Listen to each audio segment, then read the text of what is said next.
So the second Pan-Himalayan conference on digital communication is very important in the present scenario. So they are here in this conference. The conference is very well organized by the Kathmandu University and the University in China, Electronic and Science and Technology University. So they have very well organized, and different delegates from across the world, from America, India, Bhutan, and Nepal are participating. They are very good keynote speakers.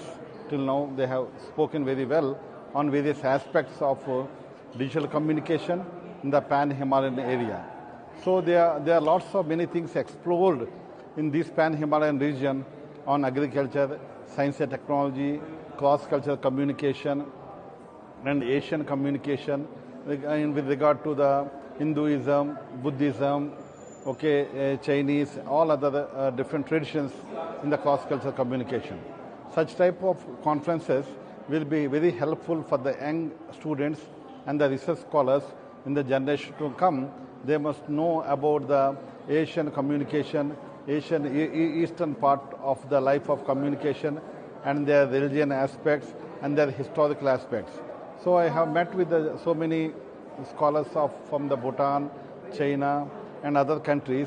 They are very, very enthusiastic, and they are eagerly participating. In the afternoon session, I am chairing a session on rural development, and in the afternoon session, there are so many young scholars are presenting on cross-cultural communication aspects. So communication is very, very important in this generation.